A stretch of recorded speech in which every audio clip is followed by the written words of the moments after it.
Right. ఇక ఈ bus ప్రమాద సంఘటనకు సంబంధించిన మరిన్ని అప్డేట్స్ అందించడానికి నెల్లూరు నుండి మా కరెస్పాండెంట్ నరేష్ లైవ్ ద్వారా సిద్ధంగా ఉన్నారు. నరేష్, చెప్పండి, యాక్సిడెంట్ కి సంబంధించి అధికారులు తగిన చర్యలు తీసుకున్నట్లుగా తెలుస్తోంది. అంతేకాదు ఏపీ సీఎం చంద్రబాబు నాయుడు కూడా ఈ పరిస్థితిపై ఆరా తీస్తున్నారు. ఎలా ఉంది పరిస్థితి? మృతుల సంఖ్య ఇంకా పెరిగే అవకాశం ఉన్నట్లుగా తెలుస్తోంది. ఏంటి అసలు అప్డేట్స్? రైట్, మొత్తానికి మనం చూసుకోవచ్చు అత్యంత విషాదకరమైనటువంటి ఘటన చెప్పుకోవాలి. ఏదైతే Jagtial to via Markapuram and Vinjamuru నుంచి కలిగిరి వరకు వచ్చేటువంటి హరికృష్ణ ట్రావెల్స్ బస్సులో దాదాపు కూడా జగిత్యాల నుంచి కూడా ఇది ఫుల్ అయినట్టుగా తెలుస్తూ ఉంది. ఎందుకంటే యాక్చువల్గా కూడా ఇటు నెల్లూరు జిల్లాకు సంబంధించినటువంటి ఇటు ప్రాంతం ఉదయగిరి నియోజకవర్గంలో కలిగిరి ఉంది. సో ఈ కలిగిరికి సంబంధించినటువంటి జర్రవారిపాలెం చెందినటువంటి హరికృష్ణ అనే వ్యక్తి, అతను ఒక 10 నుంచి 15 ట్రావెల్స్ బస్సులు నడుపుతూ ఉన్నారు. సో ఇది యాక్చువల్గా జగిత్యాల నుంచి బయలుదేరింది. నిన్న 5 గంటల ప్రాంతంలో జగిత్యాల టు కలిగిరి, అంటే వాయా టు మార్కాపురం వస్తుంది. మార్కాపురం నుంచి కనిగిరి, కనిగిరి టు పామూరు, పామూరు టు వరికుంటపాడు, అదేవిధంగా దుత్తలూరు నుంచి వింజమూరు నుంచి కలిగిరికి రావాలా.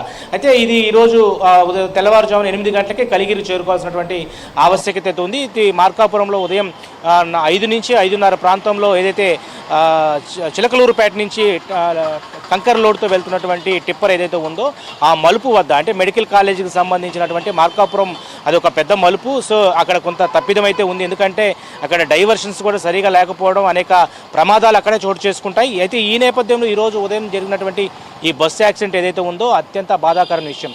నెల్లూరు జిల్లాకు చెందినటువంటి దాదాపు 13 మందికి పైగా కూడా ఇక్కడ దాంట్లో బస్సులో ఉన్నట్టుగా తెలుస్తూ ఉంది. అందులో ఎంతమంది మరణించారు, ఎంతమంది బయటపడ్డారు అనేది మాత్రం ఒక ఆందోళన అయితే కొనసాగుతోంది. ఈరోజు ఉదయం జరిగినటువంటి ఈ యొక్క బస్సు యాక్సిడెంట్ ఏదైతే ఉందో వెంటనే బస్సు టిప్పర్ ఒక్కసారిగా కూడా ఢీకొనడంతో ఇటు అక్కడ ఉన్నటువంటి డీజిల్ ట్యాంక్ పేలిపోవడం, హుటాహుటిన అక్కడ ఉన్నటువంటి లోపల ఉన్నటువంటి బస్సులో ఉన్నటువంటి వాళ్ళందరూ కూడా, ఎవరైతే బస్సు ఫైర్ అయిందో వెంటనే కొంతమంది మాత్రమే, ఎవరైతే దాదాపు ఈ బస్సులో ప్రయాణిస్తున్నటువంటి వారందరూ కూడా చాలామంది దాదాపు వాళ్ళ వయసు చూస్తే 20 నుంచి 33 సంవత్సరాల మధ్యలోనే ఎక్కువగా ఉన్నట్టుగా తెలుస్తూ ఉంది.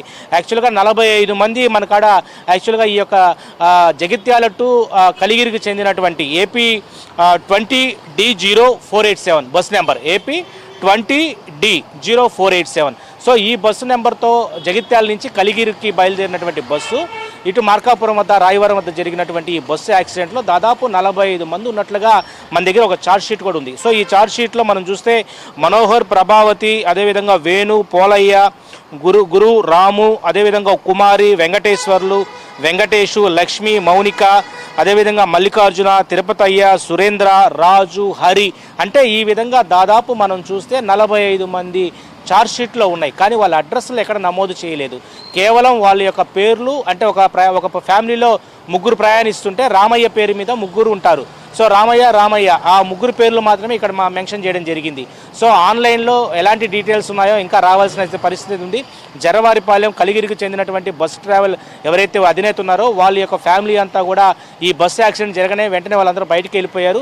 అయితే ప్రస్తుతం రాయవరం వద్ద జరిగినటువంటి ఈ యొక్క బస్సు యాక్సిడెంట్ అత్యంత దారుణమైనటువంటి ఘటన అని చెప్పుకోవాలి. ఎందుకంటే ఇటీవల కాలంలో మనం కర్నూలులో చూసాం సజీవ దహనమైనటువంటి మరొక ముందే మరలా ఈ యొక్క మార్కాపురం రాయవరం వద్ద జరిగినటువంటి ఈ యొక్క ఘటన ఏదైతే ఉందో అందరినీ కూడా కలిచివేస్తూ ఉంది. దీని మీద ఇప్పటికే ఆంధ్రప్రదేశ్ ముఖ్యమంత్రి నారా చంద్రబాబు నాయుడు దిగ్భ్రాంతి వ్యక్తం చేశారు. అదేవిధంగా డిప్యూటీ సీఎం పవన్ కళ్యాణ్తో పాటు పలువురు మంత్రులు కూడా దిగ్భ్రాంతి వ్యక్తం చేశారు. క్షతగాతులు ఎవరైతే దాదాపు 20కి పైగా కూడా క్షతగాతులు ఎవరైతే ఉన్నారో వాళ్ళ విఠాటిని కూడా మార్కాపురం ప్రభుత్వ వైద్యశాలకు తరలించారు. ఇంకా కూడా మేజర్ ఇంజూరీ అయినటువంటి కొంతమంది కాలిపోయినటువంటి బాడీస్ అయితే కూడా కొంతమంది బయటకు తీయడం జరిగింది. వాళ్ళందరినీ కూడా ఇటు ఒంగోలుకు కూడా తరలిస్తున్నట్టుగా తెలుస్తూ ఉంది. ఏదేమైనా కూడా ఈ యొక్క ఘటన చూస్తూ ఉంటేనే విజువల్స్లో ఫైర్ అవుతున్నటువంటి బస్సును చూస్తే అత్యంత దారుణంగా ఈ యొక్క ఘటన జరిగినట్టు తెలుస్తూ ఉంది.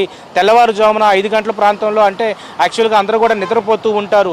దానికి ముందే గంట ముందు కూడా ఇటు ఏదైతే ఒక ప్రాంతంలో టాయిలెట్కి కూడా ఆపినట్టుగా తెలుస్తూ ఉంది. అందరూ కూడా టాయిలెట్కి వెళ్ళి మళ్ళీ నిద్రలోకి జారుకున్నటువంటి గంట లోపల ఈ యొక్క ఘటన జరగడంతో ఒక్కసారిగా కూడా అక్కడ ఉన్నటువంటి ఎవరైతే బస్సులో ప్రయాణిస్తున్నారో 40కి పైగా మంది కూడా బస్సులో ఉన్నారు.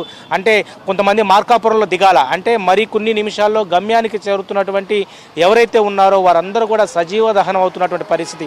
ఇప్పటికే 13 మందికి చేరుకున్నామంటున్నారు. ఇంకా చాలామంది క్షతగాతులు ప్రభుత్వ వైద్యశాలలో చాలా ఇబ్బందులు ఎదుర్కొంటున్నారు. చాలా మంది కూడా మృతుల సంఖ్య పెరిగేటువంటి అవకాశం ఉన్నట్లుగా ఇప్పటికే వైద్యులు చెప్తా ఉన్నారు. ఒకవైపు ప్రభుత్వ ఆసుపత్రుల్లో వీళ్ళందరినీ తీసుకెళ్లిన తర్వాత డాక్టర్లు పూర్తి స్థాయిలో కూడా వాళ్ళందరికీ వైద్యం చేస్తున్నారు. అంటే బాడీస్ కూడా కొంతవరకు కాలిపోయాయి. మరి వాళ్ళకి ఎలాంటి ఆపరేషన్ చేయాలా, ప్లాస్టిక్ సర్జరీ చేయాలని దాని మీద కూడా ఇటు వైద్య శాఖ ఆరోగ్య శాఖ మంత్రి ఒకవైపు సత్య అందరితో కూడా మాట్లాడడం జరుగుతుంది. మరోవైపు గొట్టుపాటి రవికుమార్ అయ్యుండొచ్చు, అదేవిధంగా సబిత, అందరూ కూడా మంత్రులంతా కూడా హుటాహుటిన ఈ యొక్క ఘటనపై స్పందించడం జరిగింది.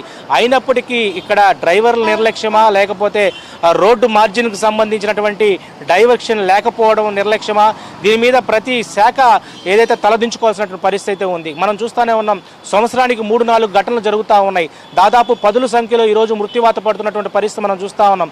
ఈరోజు నెల్లూరు జిల్లాకు చెందినటువంటి దాదాపు 13 మందికి పైగా కూడా అక్కడ ఎంతమంది మృత్యువాత పడ్డారో, ఎంతమంది బయటపడ్డారో తెలియక బంధువులైతే ఆందోళన చెందుతున్నటువంటి పరిస్థితి కనపడుతుంది. దీని మీద పూర్తి స్థాయిలో కూడా మంత్రులంతా కూడా అయితే సీఎం చంద్రబాబు, డిప్యూటీ సీఎం అంతా కూడా దిగ్భ్రాంతి వ్యక్తం చేస్తున్న పరిస్థితి కనపడుతోంది. మరి ఎవరెవరు ఉన్నారని దాని మీద కూడా పూర్తి డీటెయిల్స్ మరి కాసేపట్లో కూడా వచ్చేటువంటి అవకాశం ఉంది. Jemimah, right, thanks for the updates Naresh.